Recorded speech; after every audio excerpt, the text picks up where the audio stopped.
Hello guys and welcome to Skynomics academy. मेरा नाम सुनील कुमार यादव है और आज हम लोग पार्ट 4 डिस्कस करने वाले हैं नेशनलिज्म इन इंडिया का। जैसे कि कल हम लोगों ने जो है वो क्या नॉन कोऑपरेशन मूवमेंट की शुरुआत कर दिए थे भाई। और नॉन कोऑपरेशन मूवमेंट में बहुत सारे जो लोग थे वो साथ में आने लगे थे। शुरुआती में हमने डिस्कस करा था, शुरुआत में जो मूवमेंट था नॉन कोऑपरेशन का वो एक तरीके से रूरल एरियाज में ना होकर किस में हो रहा था भाई, अर्बन एरियाज में। मतलब अर्बन एरियाज के जो मिडिल क्लास के लोग थे वो साथ में आना शुरू हो गए थे। मतलब स्कूल्स के टीचर्स हो गए, उन्होंने रिजाइन दे दिया। फिर बाद में चलकर थोड़ा सा नॉर्मल हुआ तो वो लोग भी एक तरीके से कहाँ चले गए, फिर से स्कूल ज्वाइन कर लिया। मतलब थोड़ा सा नरम हो गया था या फिर बोला जाए थोड़ा सा स्लो डाउन हो गया था नॉन कोऑपरेशन मूवमेंट, जो कि बहुत लार्ज स्केल पर खिलाफत के लोग जो थे, खिलाफत मूवमेंट में जुड़ने वाले लोग और गांधी जी के साथ और कांग्रेस तीनों मिलकर एक तरीके से मूवमेंट अच्छे तरीके से चला रहे थे, है कि नहीं। उसके बाद हमने देखा जैसे ही यहाँ थोड़ा सा अर्बन में स्लो डाउन हुआ तो रूरल एरियाज में थोड़ा सा ये नॉन कोऑपरेशन मूवमेंट फैल गया। उसमें दो केसेस हमने देखा था, एक अवध का केस देखा था और एक तरीके से हिल। कौन सा हिल था वो आप लोग कमेंट बॉक्स में बताइएगा भाई, और आप लोग दिमाग में लगाओ, ठीक है। लास्ट लास्ट तक बताने की कोशिश करोगे। समझ में आ रहा है। तो ये दो चीजें हुई थी और एक तरीके से हमने देखा था कि रूरल एरियाज में है अभी रुक उसमें हमने ये देखा था कि रूरल एरियाज में दो तरीके से लोग थे। कौन थे भाई? एक तो कौन थे बताओ? एक पीजेंट्स थे और एक ट्राइबल्स। तो ट्राइबल्स के लोग जो थे उन्हें भी एक तरीके से ब्रिटिश के द्वारा दबाया जा रहा था या ब्रिटिश के द्वारा फोर्सफुली काम करवाया जा रहा था और पैसा भी नहीं दिया जा रहा था, जिसके खिलाफ जो है उन्होंने भी प्रोटेस्ट करा। बल्कि जो राजू जो थे, हाँ, वो उनका ये मानना था, गांधी जी के बहुत बड़े सपोर्टर थे, लेकिन उनका बस यही मानना था कि वायलेंस अगर दूसरा कोई कर रहा है तो हमें भी वायलेंस करना चाहिए। बाकी सब चीज बोलते थे वो, खादी का कपड़ा पहनो, शराब मत पियो, वो सब सारी चीजों को एक तरीके से बताकर चलते थे लोगों को। लेकिन लास्ट में 1924 आते आते उनकी मौत हो जाती है, ब्रिटिश पकड़ के उसको मार देता है।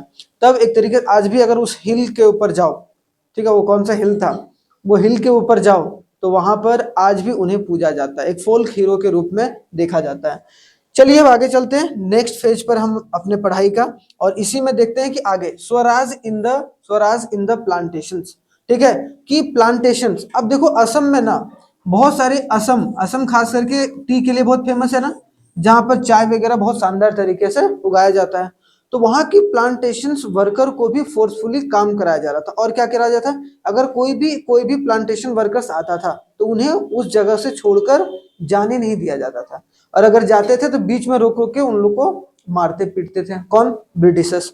जिसकी वजह से एक तरीके से workers understanding of Mahatma Gandhi and Swaraj, और धीरे धीरे जो है वो प्लांटेशन वर्कर्स भी समझने लगे कि गांधी जी का क्या मकसद है इस स्वराज के अंदर छिपा हुआ, ठीक है।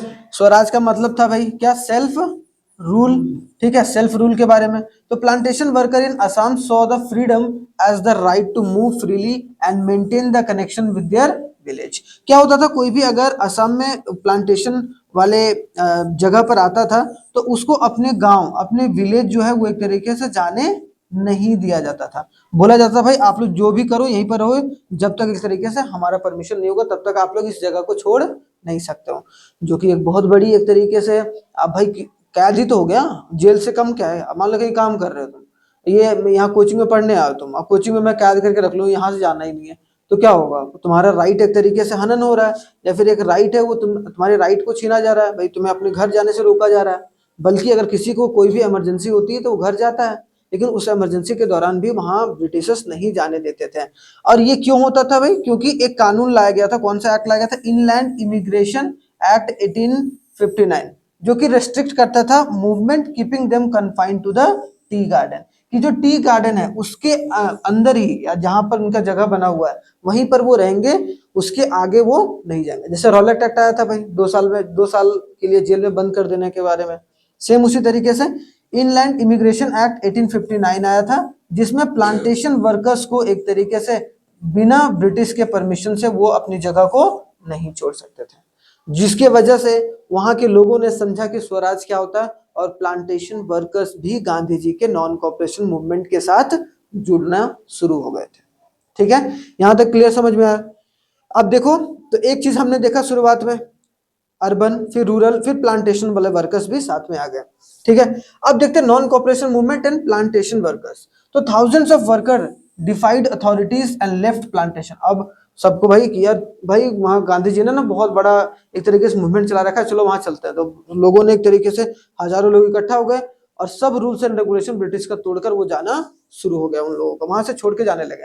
And attempted to return to their village, ताकि वो अपने विलेज जा सकें, और बिलीविंग द गांधी रे would give them the land. मतलब क्या, यहाँ पर गांधी राज जो है वो एक तरीके से क्या देगा उसको एक अपना जमीन का हक जो है उसको मिलेगा, ताकि वो वहीं पर अपना काम कर सके अपने विलेज में। क्योंकि यही बात हो रही थी भाई कि जो बड़े बड़े लैंडलॉर्ड हैं उनके जमीन को एक तरीके से दिया जाएगा, किनको, छोटे छोटे लोग। लेकिन वो गांधी जी ने नहीं बोला था, ऐसी अफवाहें फैली थी, जिसकी अफवाह थोड़ा बहुत यहाँ भी देखने को मिलता है। तो they believe that a promise of Gandhi Raj expecting the land distribution in their village. वो ये एक्सपेक्ट कर रहे थे कि गांधी जी जिस तरीके से नॉन कॉपरेशन मूवमेंट चला रहे हैं, तो सारे गांव में जो बड़े बड़े जमींदार हैं उनकी जमीनों को स्मॉल किसान में, मतलब स्मॉल और मार्जिनल फार्मर्स के बीच में जो है वो बांटा जाएगा। तो ये बातें जो है जमीन के बंटवारे के बारे में वो वहां पर चलाया जा रहा था कि भाई अब तो हमें फ्रीडम मिलेगा, अब हमें गांव छोड़ के नहीं जाना पड़ेगा। गांव को छोड़कर इसीलिए जाते थे ना क्योंकि सारा गांव का जमीन जो है वो जमींदार ले लेता था, या तो वहां काम करो तो फिर ढंग से कुटाई होती थी उनकी। ठीक है, इसीलिए वो भागे कहीं दूसरी जगह जाते थे, लेकिन वहां पे ब्रिटिश कूटता था, तो कहाँ अब कूटने से कहीं से बचे नहीं जाते थे फिर। तो ये लोग परेशान हो गए थे, जिसकी वजह से गांधी जी का एक थोड़ा सा सपोर्ट मिला इनको। These workers never reach there destination. वो लोग निकले तो थे असम से, लेकिन वो कभी भी वहां पर पहुंच नहीं सके due to a railway and the steamer strike and were caught and beaten by the police. अब भाई चूंकि उस वक्त बहुत सारी जो रेलवे का स्टीमर था उसको एक तरीके से ब्लॉक कर दिया गया था, क्योंकि 1850 में ही रेलवे स्टार्ट हो गया था हमारे देश में, बॉम्बे टू थाने, देख रहे हो 1850 रेलवे स्टार्ट हो चुका था बॉम्बे टू थाने।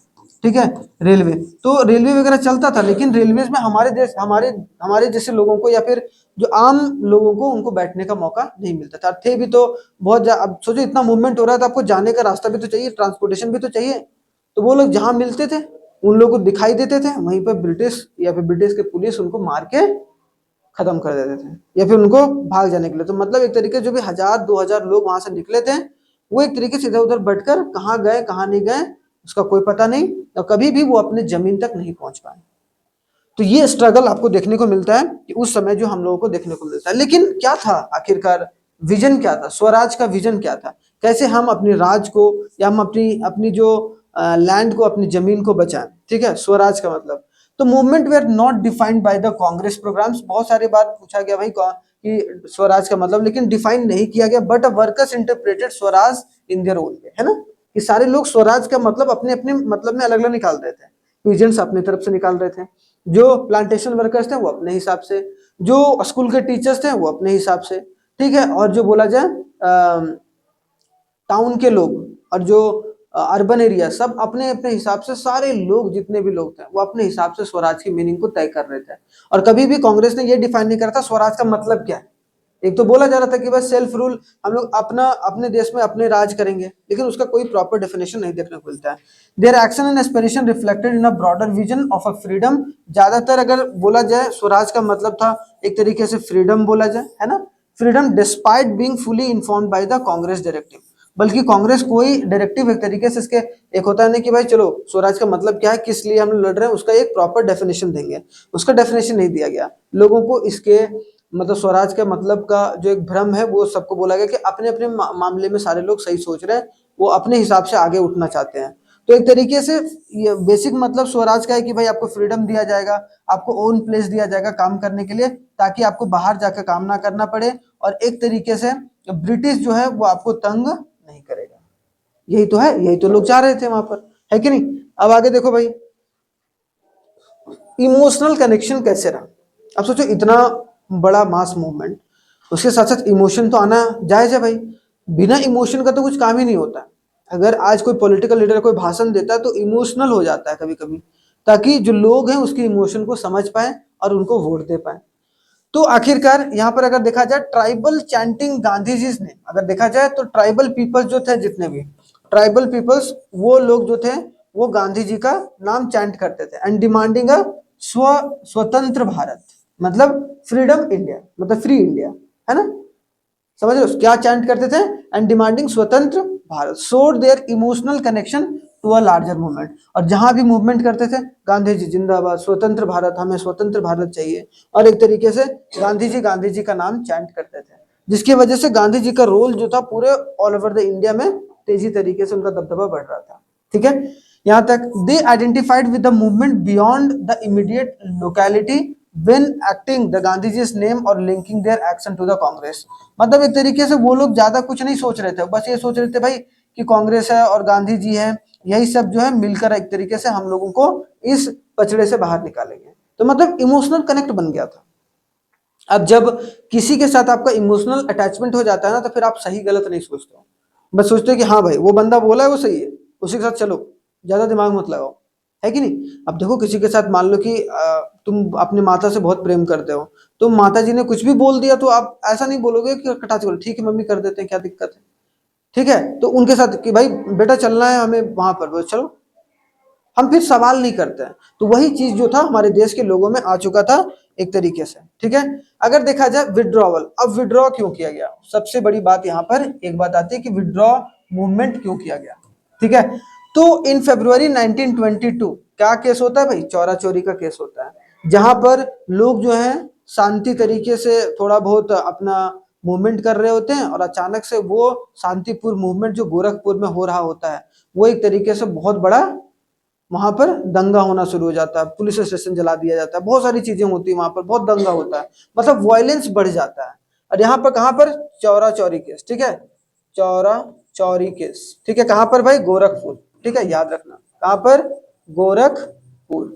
उसके बाद जो है 1922 में होता है, and Mahatma Gandhi withdraw the non cooperation movement due to the increasing violence, क्योंकि वहां पर बहुत ज्यादा वायलेंस हो रहा था और इसका असर नॉर्थ इंडिया पर एक तरीके से देखने को मिला है। तो कभी भी वायलेंस बढ़ा है तो गांधी जी ने चीजों को विड्रॉ करा है कि नहीं, चीजों को, सत्याग्रह लॉन्च करा था, तो सत्याग्रह वगैरह मूवमेंट में जलियांवाला बाग हुआ, उसके बाद एक तरीके से विड्रॉ कर लिया भाई। उसके बाद यहाँ पर देखने को मिलेगा नॉन कॉपरेशन मूवमेंट विड्रॉ कर लिया गया। अब इसके बाद सिविल डिसोबीडियंस आएगा, जो आगे चलकर देखेंगे हम लोग। ठीक है, Gandhi ji believe that satyagrahi needed to be a proper training before the participation of mass struggle. अब गांधी जी ये सोचने लगे, पहले तो ये सोच रहे थे भाई शुरुआती में जब सत्याग्रह किया था कि भाई लोगों को बड़े पैमाने पर एक तरीके से लाना पड़ेगा, जो ला लिए, लेकिन बड़े पैमाने पर लाने के बाद भी लोगों ने वायलेंस नहीं छोड़ा, जिसकी वजह से गांधी जी ने नॉन कॉपरेशन मूवमेंट को खत्म कर दिया चौरा चौरी केस के बाद, जो कि कब हुआ था, गोरखपुर, फरवरी 1922 में। क्लियर। अब यहाँ पर समझने वाली बात है, तो उसके बाद गांधी जी ने ये सोचा या ये अपने आप में दिमाग लगाया कि भाई जो भी एक तरीके से मूवमेंट में साथ आएंगे उनको क्या देने की जरूरत है, प्रॉपर ट्रेनिंग, कि भाई ट्रेनिंग अगर नहीं देंगे तो फिर एक तरीके से वो मूवमेंट कोई काम का नहीं रह जाएगा। उनको पता होना चाहिए कि आपको क्या करना है, क्या नहीं करना है, कब कैसे करना है, कब किसके ऑर्डर पर क्या करेगा, क्या करना होगा आप लोगों को, क्या करना नहीं होगा। अपने मन से अगर छोड़ दोगे तो ये लोग तो अपने मन से जैसे तैसे कुछ भी काम करेंगे, जिसकी वजह से चीजें जो है वो हम लोगों के हाथ से निकल सकती है। क्लियर यहाँ तक। उसके बाद एक स्वराज पार्टी फॉर्मेशन किया गया, भाई स्वराज का एक party formation and internal debate होने लगा, और कि भाई कि एक ऐसा पार्टी बनाते हैं जो स्वराज पार्टी उस पर काम करेगी स्वराज के ऊपर, स्वराज के जितने भी मास मूवमेंट होंगे उसमें जो भी पार्टिसिपेट होंगे उनको एक तरीके से ट्रेन करने का। तो some Congress leader like CR Das, Motilal Nehru wanted to participate in the provincial council election and form the Swaraj party, और जिन्होंने क्या बना दिया, स्वराज पार्टी, और वो चाह रहे थे कि भाई जो स्टेट का इलेक्शन है वो हो, और स्टेट का इलेक्शन होने के लिए उन्होंने एक पार्टी का गठन करा जिसका नाम क्या बना, Swaraj party. Younger leaders such as Jawaharlal Nehru, Subhash Chandra Bose pushed for more radical masses agitations and full independence, जैसे कि जवाहरलाल नेहरू, सुभाष चंद्र बोस और बहुत सारे जो उस समय नौजवान जो लीडर्स थे, उन्होंने बोला भाई नहीं, अब हम लोगों को फुल इंडिपेंडेंस चाहिए, अब तो हम लोग इससे कम में मानेंगे नहीं, मतलब हमें फुल स्वराज चाहिए, फुल स्वराज। ठीक है, और जवाहरलाल नेहरू ने ये बातें भाषण में भी बोली थी लाहौर के सेशन में, कि भाई हमें एक तरीके से स्वराज चाहिए, हमें उससे नीचे बिल्कुल भी एक तरीके से कुछ भी नहीं चाहिए। अब देखो थोड़ा सा साथ ही साथ impact of world wide economic depression, देखो इकोनॉमिक डिप्रेशन आ गया था तब तक एक थोड़ा सा पीरियड जो कि 1929 में देखने को मिलता है।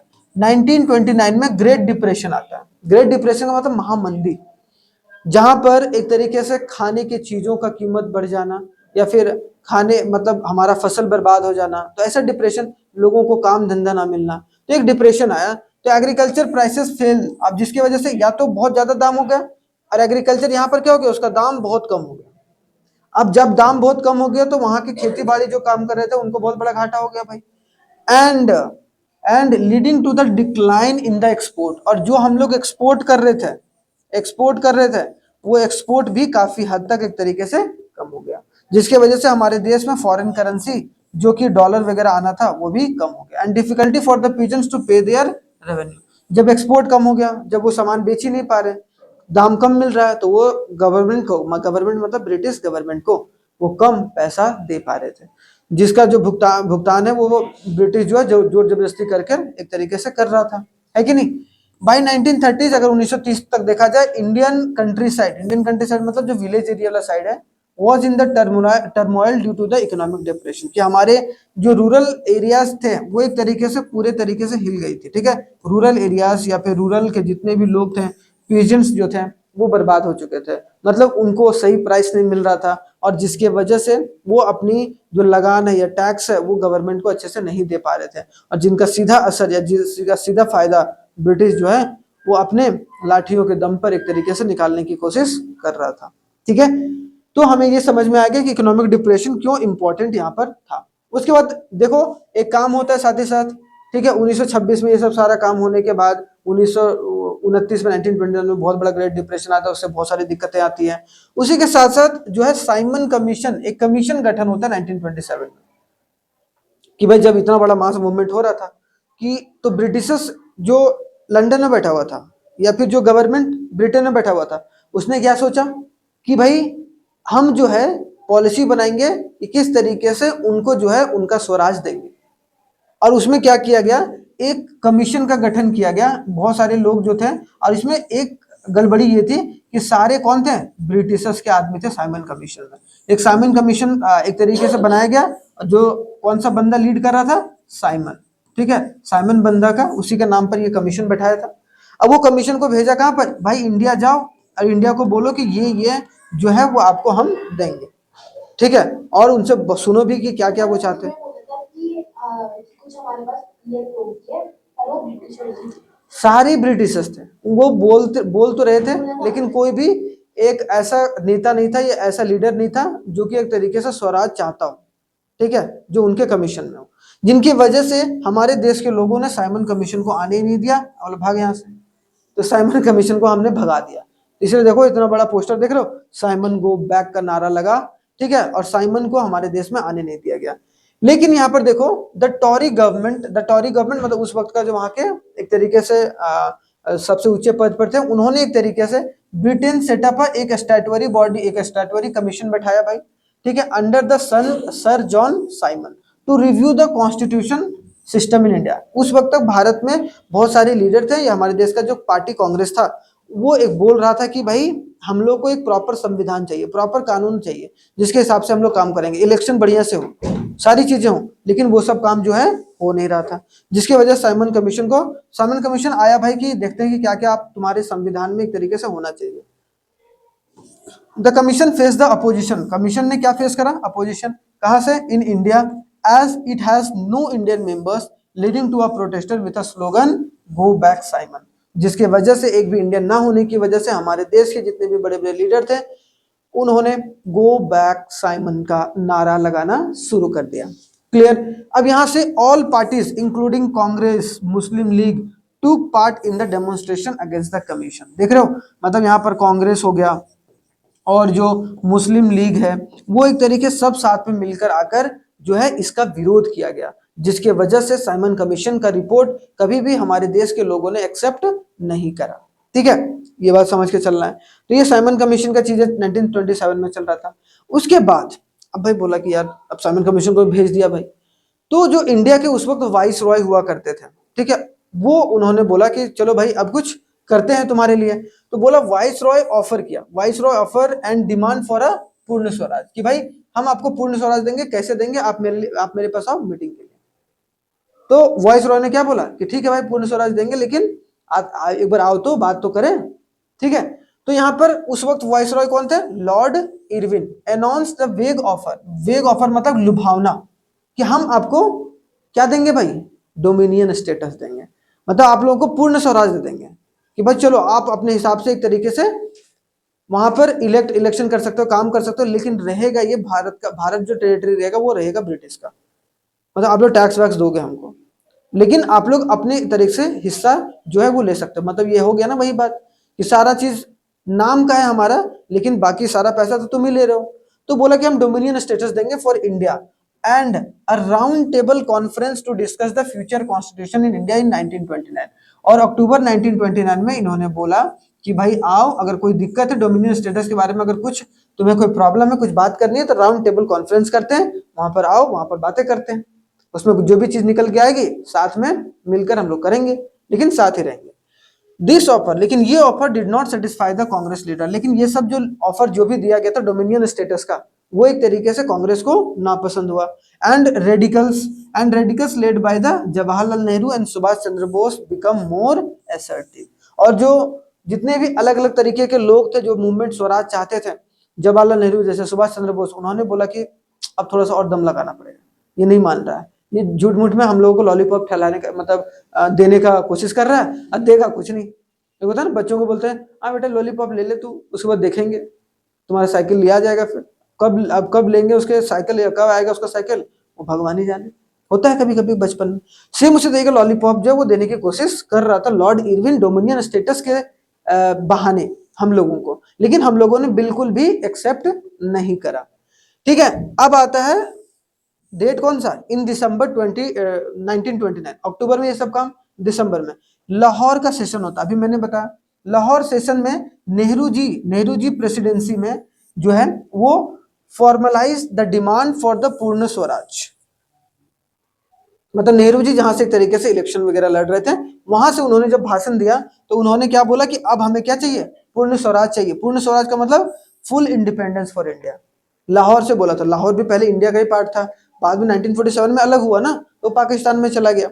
लेकिन वहां पर पहली बार जो था हमारे देश के, जो बाद में चलकर ये क्या बने थे? Prime minister. जवाहरलाल नेहरू ही तो first prime minister of India है ना। तो एक तरीके से 1929 में इन्होंने लाहौर के सेशन में पूर्ण स्वराज के बारे में बात करी थी। फिर देखो 26 जनवरी 1930 वाज डिक्लेयर्ड एज अ पूर्ण स्वराज डे। और डिक्लेयर क्या कर दिया गया भाई कि हम लोग 26 जनवरी 1930 को, मतलब ये डेट याद रखना, 26 जनवरी 1930 को ये बोला गया भाई हम लोग अपने देश की आजादी को मनाएंगे। ये बात बोल दिया गया। ठीक है, क्या बोला गया? ये हम लोग पूर्ण स्वराज डे मनाए, marking the demand of complete independence from the British rule, कि हमें पूरी इंडिपेंडेंस चाहिए, कोई डोमिनियन स्टेटस नहीं चाहिए, कुछ भी नहीं चाहिए आपसे। आपसे मैं भीख क्यों मांगा हूँ? ये जब मेरा ही जमीन है तो मेरे जमीन से आप बोल रहे हो कि तुम लोग अच्छे से काम करो जैसे करना है, बाकी हमें अपने हिसाब से काम करने दो। तो वो चीजें दिक्कत है वहां पर। To make the concept freedom more relatable, Mahatma Gandhi so to connect it to the concrete issue of everyday life. और इसी चीज को महात्मा गांधी जी ने इसका इस्तेमाल भी करा और सारे लोगों को बोला भाई अपने आप आम जीवन में आप इस तरीके से चीजों को इंप्लीमेंट करो ताकि जो है पूर्ण स्वराज पाने में हमें आसानी हो। आप भी अपने रोजमर्रा जीवन में कुछ ऐसे ऐसे कदम उठाओ, ठीक है, जिसकी वजह से पूर्ण स्वराज जो है हम लोगों को मिल पाए। अब देखो the salt march and civil disobedience movement. अब इसके बाद यहां तक पूर्ण स्वराज के बारे में बात हो रखा था। अब जो है जैसे ही demand and the letter and the ultimatum for the to the voice. अब क्या? एक लेटर लिखा गया, किसके द्वारा? गांधी जी के द्वारा, कि भाई ये हमारी डिमांड है, अगर डिमांड पूरा नहीं हुआ दादा तो फिर तुम्हें छोड़ेंगे नहीं, मतलब तो पूर्ण स्वराज देना ही पड़ेगा। ये डिमांड पूरा कर लो तब तक फिर थोड़ा दिन तक रह लेना, फिर आराम से चले जाना। तो गांधी जी ने क्या करा? एक लेटर लिखा, एक अल्टीमेटम दिया, किसको? वॉइस रॉय इरविन को। उसके बाद Gandhi ji sent a letter, कब लेटर भेजा भाई? 31 जनवरी, 30 दिसंबर को उधर था, अभी हमने देखा ना, देखो यहाँ पर, यहाँ देख रहे हो दिसंबर में, ये दिसंबर में कांड हुआ, या 26 जनवरी को बोला गया कि हम लोग पूर्ण स्वराज जाएंगे। सेम उसी तरीके से 31 जनवरी 1930 को 11 डिमांड्स रखा गया। कितना? 11 डिमांड्स, कि भाई ये हमारे 11 डिमांड हैं, मान ले इरविन भाई, नहीं तो तुम्हें दिक्कत होगा। तो 11 demand to unite the Indian society, ताकि हम लोग अपने देश में अपने आप को आजाद महसूस करा पाए और आजादी तरीके से रह पाए। कितने डिमांड? 11 डिमांड। किनके द्वारा लिखा गया? गांधी जी के द्वारा। किसको लिखा गया? इरविन को, ठीक है। और कौन से डेट को, 31 जनवरी 1930 को, ठीक है। द मोस्ट सिग्निफिकेंट डिमांड और सबसे जो मोस्ट इंपॉर्टेंट डिमांड ये था एबॉलिशन ऑफ, बहुत इंपॉर्टेंट। जैसे आज आज आज आज का देखो, अगर आज के जमाने में सॉल्ट पर टैक्स नहीं लगता, ठीक है, नमक पर कोई टैक्स नहीं। उस वक्त उतना सॉल्ट होने के बावजूद भी सॉल्ट के ऊपर हम लोगों से ब्रिटिश टैक्स लेता था, सोचो। तो बोला कि भाई ये जो सॉल्ट पर, जो नमक पर आप टैक्स लगा रहे हैं उसको आप खत्म करो। सबसे इंपॉर्टेंट ये था इनका कि अगर हटाए नहीं तो फिर दिक्कत हो जाएगा, फिर हम जो है वो अपना डांडी मार्च करेंगे, ठीक है। इसके बाद डांडी मार्च भी शुरू होता है, which affected the both rich and poor, क्योंकि नमक ऐसी चीज है, वो ऐसी चीज का तलाश कर रहे थे गांधी जी जो सब यूज कर रहा हो। और नमक ऐसी चीज था जो, ऐसा थोड़ा कि अमीर आदमी नमक नहीं खाता है, या अमीर आदमी नमक अच्छा खाता है। अच्छा नमक, खराब नमक, या नमक नमक होता है, नमक तो सबको जरूरत है। तो वो एक नमक जो है वो एक तरीके से रिच और पुअर दोनों को जोड़ता है, ये मानना था गांधी जी का।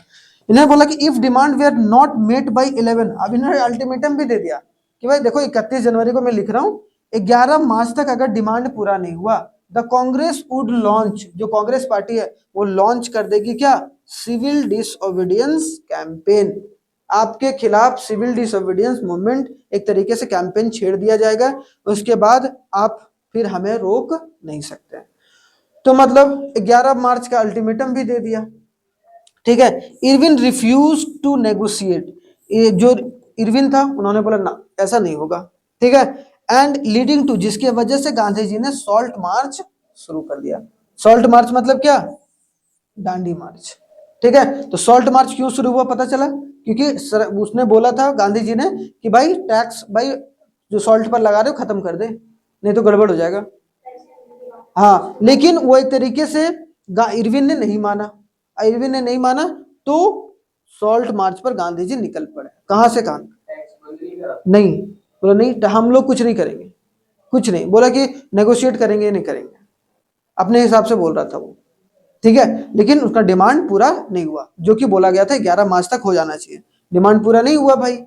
तो गांधी जी और जो 78 वॉलंटियर्स, गांधी जी के साथ 78 जो लोग थे, वो कहां चल दिए भाई, डांडी की तरफ, ठीक है। याद रखना इंपॉर्टेंट है, डांडी मार्च गुजरात में, डांडी जगह का नाम है जहां तक पहुंचे थे, साबरमती आश्रम से डांडी तक, ठीक है।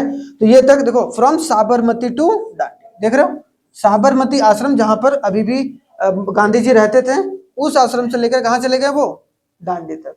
कितने कितने लोगों को लेकर, 78, और कितना कितना माइल चले, 240 माइल्स, और 10 माइल पर डे चलते थे, हर दिन 10 माइल। तो देखो 10 माइल अगर पर डे, तो 240 माइल 24 डेज में पूरा साबरमती से, मतलब कहां से भाई, साबरमती आश्रम से, साबरमती से कहां पहुंचे, दांडी तक, ठीक है। तो याद रखना, क्लियर, कितने, 24 दिन में, मतलब the march lasted 24 days with a participation walking 10 miles a day, हर दिन 10 माइल वो लोग चलते थे।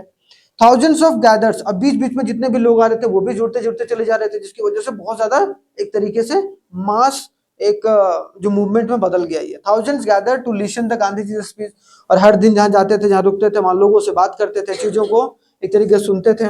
और स्पीच किस पर देते थे वो, Swaraj and the peaceful defence, कि भाई हमें शांति तरीके से स्वराज कैसे चाहिए, और स्वराज को किस तरीके से हम अपने पा सकते हैं, ठीक है, इनके बारे में। तो ऑन 6 अप्रैल, और 6 अप्रैल को वो एक तरीके से Gandhi ji reached Dandi and broke the law by making the salt from the sea water. और वहां उन्होंने क्या करा, वहां गए डांडी, वहां से सी से समंदर में देखो उठाया वहां से एक तरीके से, और वहां जो है सॉल्ट मार्च के थ्रू उसने जो लॉ था, कानून था, उसको एक तरीके से खत्म करार दे दिया। बोले हाँ, क्योंकि अब भाई हम आपका सॉल्ट नहीं खाएंगे, हम अपना खुद ही एक तरीके से बना के सॉल्ट एक तरीके से खाएंगे, समझ रहे हो, आपका सॉल्ट क्या, वो हमारा ही सॉल्ट था, लेकिन वो एक तरीके से अलग से टैग, क्या अब हमें पता चल गया कि हम सॉल्ट कहाँ से लाएंगे और अपने से लाके खाएंगे, कोई दिक्कत नहीं, उसका इस्तेमाल करेंगे। तो इसकी वजह से सॉल्ट लॉ एक तरीके से एबॉलिश हो गया। अब सॉल्ट लॉ कैसे लेगा भाई बताओ, अब हम जाओ तुम्हारा मन क्या बेचते रहो, हम लोग अपने से, जैसे खादी कपड़ा था सेम उसी तरीके से, और ये सब चीज तो सब लोगों के हाथ में था, कि हमारे देश के लोग खुद ही करेंगे ये सब। तो देखो जैसे ही वहां पर गए 6 अप्रैल को, वो एक तरीके से खत्म हो गया। क्या खत्म हो गया? Short law. हाँ कर सकता था, हाँ रोक सकता था, रोका नहीं, रोकने की कोशिश करी उसने।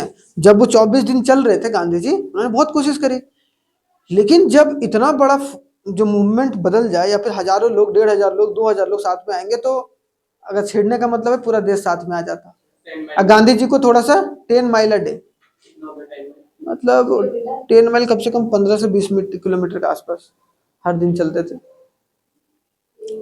हाँ एग्जैक्ट नंबर गूगल पर देख लियो, लेकिन वही 15 से 20 के आसपास ही। ठीक है, तो ये समझ में आ गया। यहाँ तक हमें, आज हम लोग कहाँ तक पढ़े भाई? सॉल्ट मार्च तक। अब सॉल्ट मार्च जैसे ही खत्म होगा, उसके बाद फिर क्या होगा शुरू? Civil disobedience movement. उसके बाद हम लोग स्वराज मिल जाएगा, मतलब 1-2 लेक्चर और होगा। ठीक है, सिविल डिसोबीडियंस मूवमेंट। ठीक है, चलो थैंक यू वेरी मच, मिलते हैं 4 लेक्चर में। 4 लेक्चर में नहीं खत्म, अब खत्म करने का तो मैं खत्म कर देता, लेकिन फिर आराम आराम से पढ़ने का मतलब है कि चीजें 2 ही 3 आराम आराम से चलते हैं, 90 दिन में आराम से कंप्लीट हो जाएगा। चलो ठीक है, थैंक यू वेरी मच, जय हिंद। मिलते हैं कल हम लोग।